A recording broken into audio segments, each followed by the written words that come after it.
Olá a todos, sejam muito bem-vindos a mais um vídeo aqui no canal. Dragões, mito ou verdade? Eu sou o Lucas Rodrigues e você está no Geração da Palavra.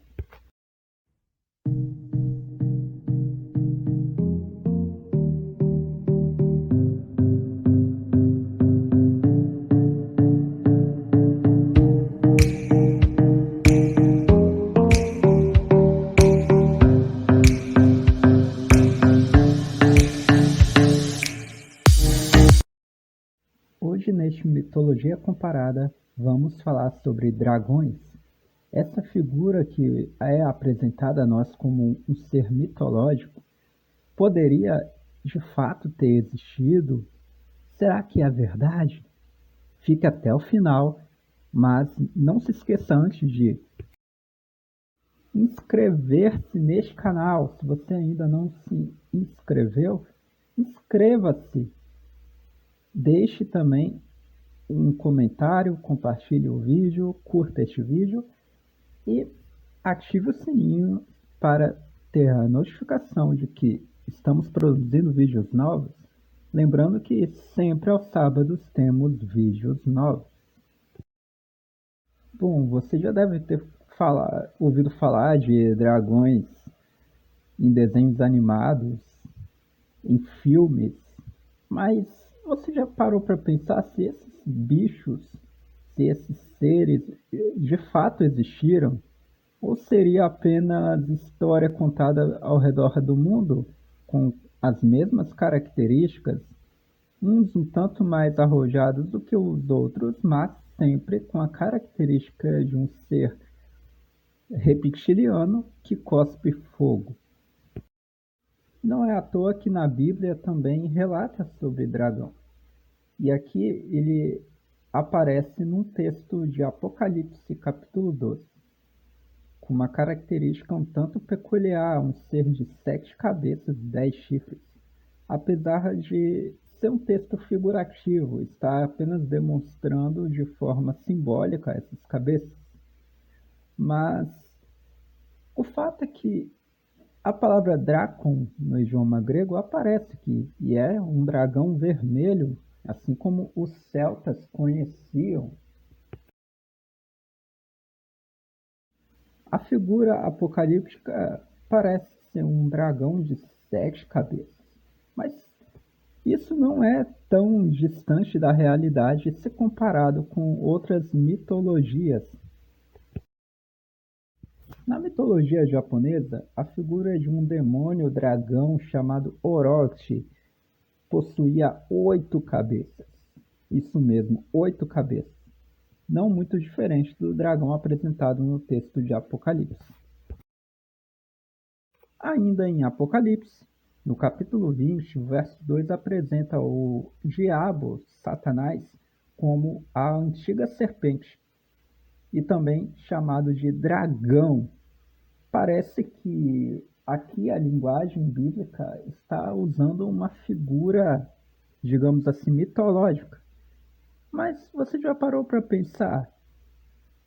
Raciocine comigo, se Deus ele colocasse uma figura mitológica, né, conhecida pela mitologia humana, pelo paganismo, enfim, para chamar o seu adversário, assim então sendo chamado de um dragão, será que as pessoas iriam crer na existência desse ser? Ou não ficaria em descrédito pela humanidade, sendo algo mitológico apenas? Ou seja, o diabo não existisse de fato? Pare para pensar um pouco. Será que o dragão não é de fato um ser que existiu no passado? Ainda na Bíblia, Neemias também registra algo sobre dragão. Parece que o povo cananeu, o povo ali da região do Oriente Médio, próximo ao Vale de Rinom, teria o conhecimento sobre dragão. De noite saí pela porta do vale na direção da fonte do dragão e da porta do esterco, examinando o muro de Jerusalém, que havia sido derrubado, e suas portas que haviam sido destruídas pelo fogo. Neemias capítulo 2, versículo 13.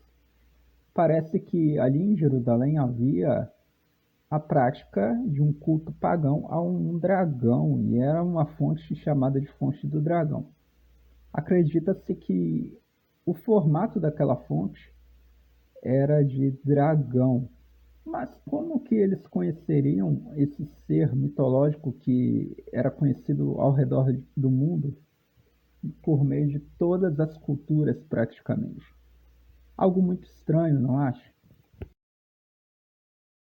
Na mitologia chinesa, o dragão é chamado de Yong ou Ryong, e em coreano Ryong, em japonês Ryu, e seria um animal sagrado convocado pelo Panku, o deus criador, e eles teriam sido convidados para participarem da criação do mundo. Ele pode ser representado de várias formas, tendo 4 patas, 4 dedos, e assim como diversos outros dragões do Oriente. Os chineses acreditavam que o dragão ele pudesse passar por portais, e esses portais poderiam ser cachoeiras ao redor de todo o território chinês. Para os chineses, ele poderia ser o regente do tempo e da água, e também ele foi visto como um símbolo de autoridade imperial durante a dinastia Qin.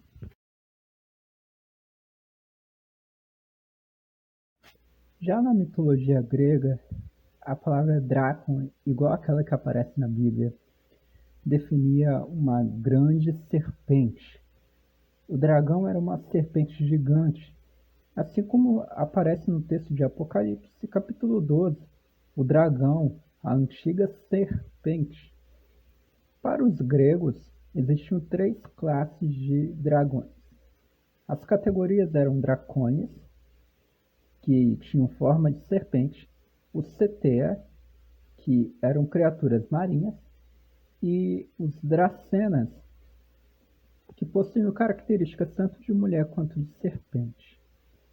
Os principais dragões da mitologia grega são Tifão, o mais temido de todos os monstros, responsável pelos ventos fortes. A Hidra, famosa nos filmes e na literatura por causa das suas múltiplas cabeças que nasciam em dobro cada vez que eram cortadas. E o Ladon, o guardião do pomar de maçãs de ouro da deusa Hera. Na mitologia celta haviam 6 tipos de dragões. O dragão vermelho, como aquele relatado no texto de Apocalipse. O dragão branco, como este da imagem, também chamado de dragões da lua.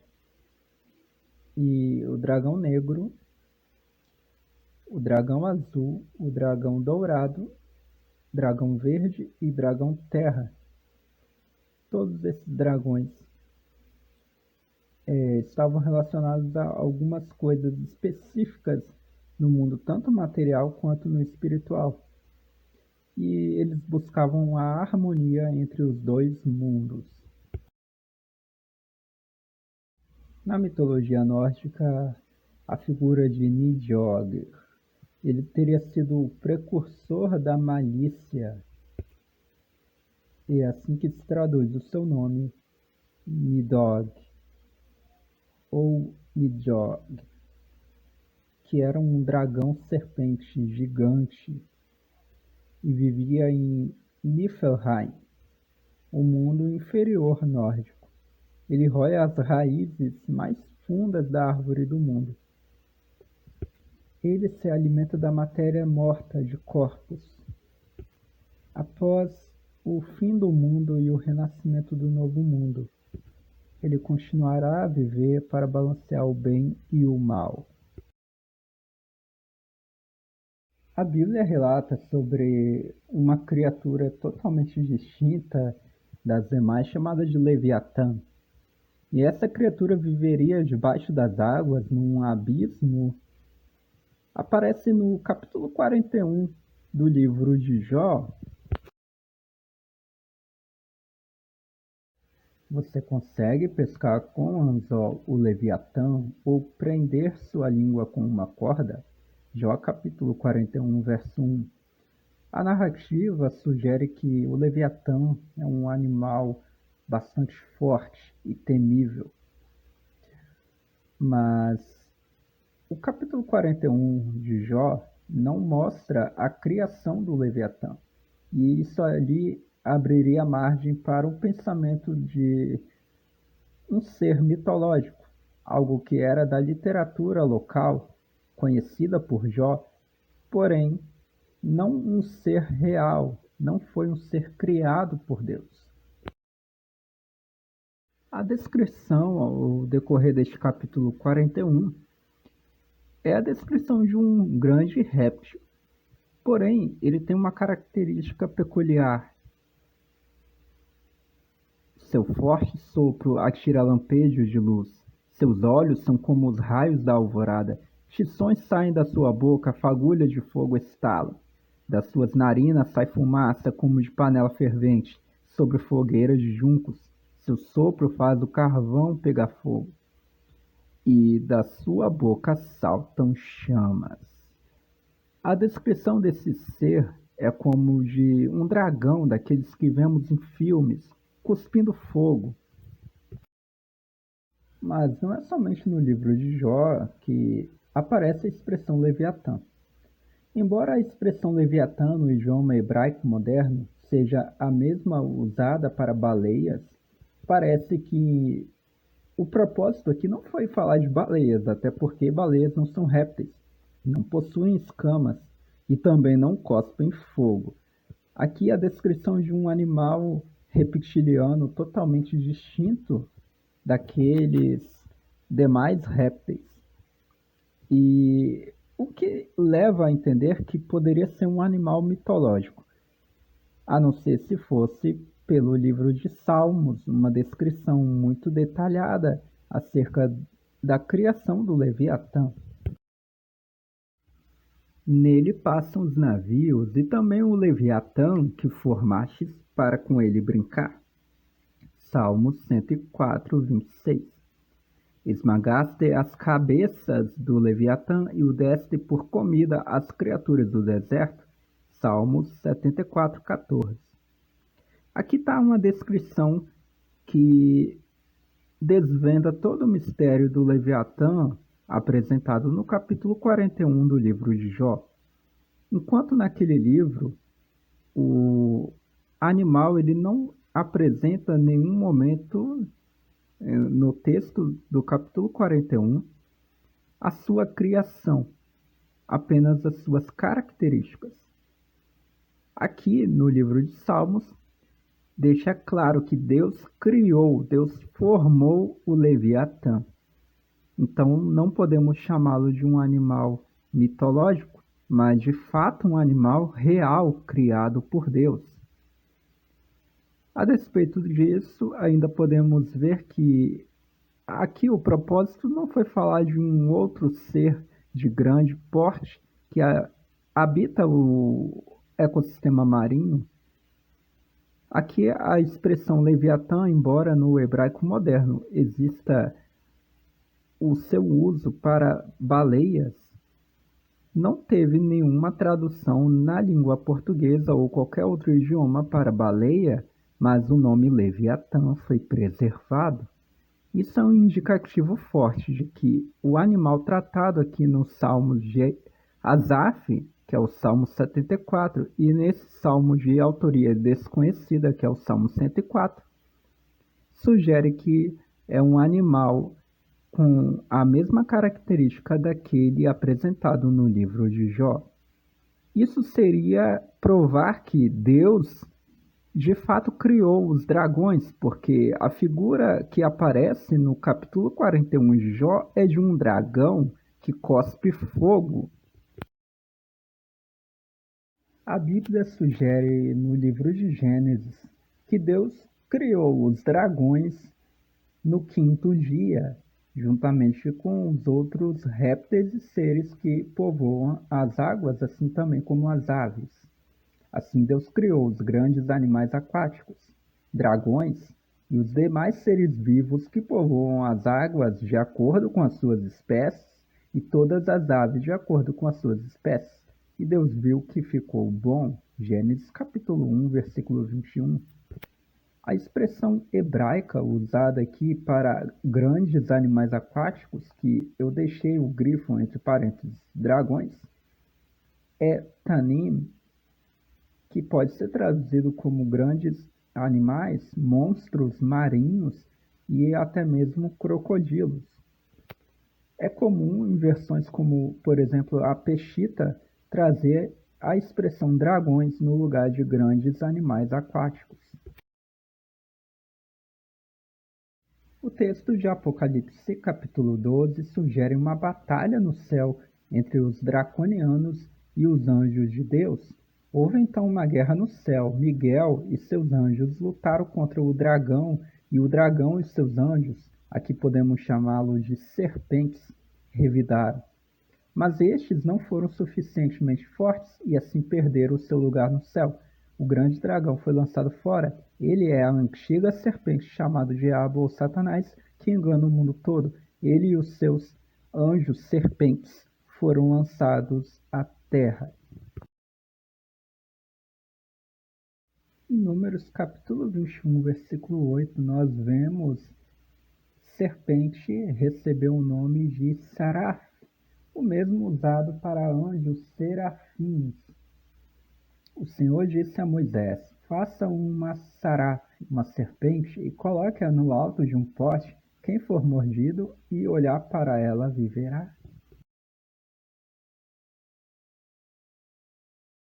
O verso seguinte diz: Moisés fez então uma serpente de bronze, Nehash, e a colocou num poste. Quando alguém era mordido por uma serpente Nahash e olhava para a serpente de bronze Nehash, permanecia vivo. Nahash é a mesma expressão usada para a serpente que teria tentado Eva no jardim do Éden. E essa é chamada de antiga serpente e também diabo, no capítulo 12 de Apocalipse. Dá a entender que essa Nahash, que também é Saraf, seria então a descrição de Satanás como um anjo serafim e não querubim, como é muito difundido. Segundo a mitologia da constelação de Dragão, entre os mais antigos registros históricos da humanidade, no Antigo Egito, a constelação chamada de Tauaret, a deusa do céu norte, entre o seu panteão de divindades, era chamada de uma constelação sempre vigilante, devido à sua forma circumpolar. E era vista e entendida pelos antigos egípcios como uma mistura de crocodilo, leoa e parte de hipopótamo. Na mitologia grega, dragão diz respeito às maçãs douradas das Hespérides. O trabalho de Heracles era roubar as maçãs douradas da macieira da mãe Gaia, que havia dado a Hera, a rainha dos céus, no seu casamento com Zeus. Hera tinha escolhido Ladon, que é um monstruoso dragão da mitologia grega, com 100 cabeças, para guardar a sua preciosa árvore. Ladon ficaria no seu jardim, enrolado à volta da árvore, muito semelhante ao dito Jardim do Éden, cuja serpente aparece para Eva. E Hera não teria preocupações em relação ao roubo das maçãs. Heracles pesquisou informação sobre o dragão, descobrindo como enganá-lo e assim roubar as maçãs. Uma sugestão era de ser acompanhado por Atlas, que poderia ajudá-lo. Por se ter oposto a Zeus, Atlas foi punido em ter de carregar o mundo nos seus ombros. Bom, não podemos deixar de falar da constelação de Órion. E Órion teria sido a constelação por onde os dragões foram expulsos do céu, eles foram expulsos da sexta dimensão e saíram pela constelação de Órion, sendo expulsos do dragão vermelho e pequenas civilizações pela constelação de Órion.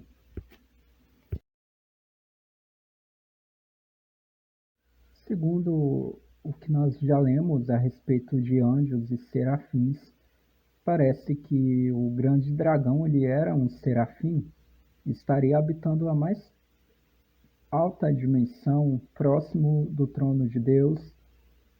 Os serafins eles habitavam a sexta dimensão, justamente o lugar da onde teriam sido expulsos uma civilização draconiana por meio da constelação de Órion.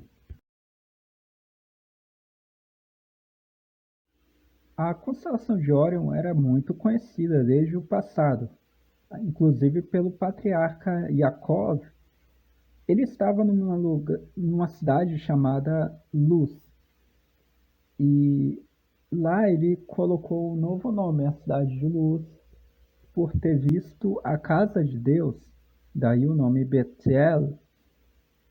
Teve medo e disse: temível é este lugar, não é outro senão a casa de Deus, Betel. Esta é a porta dos céus. Betelgeuse, Gênesis capítulo 28, 17. Betelgeuse, que é a estrela mais brilhante da constelação de Órion, por ali teria um portal, inclusive narrado por Ellen White, que mais tarde ganha notoriedade quando a astronomia consegue descobrir que ali é grande o suficiente como um túnel capaz de passar uma cidade.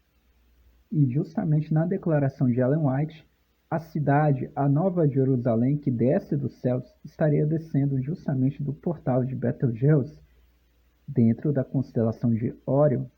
Por ali teria um túnel, um portal que conectava a sexta dimensão, onde chegaria à casa de Deus, assim como na descrição da escada em Gênesis capítulo 28, vista por Yaakov, e dali então teriam sido precipitados o grande dragão vermelho e os seus anjos serpentes, assim como narra a mitologia e assim como também narra o texto bíblico de Apocalipse capítulo 12.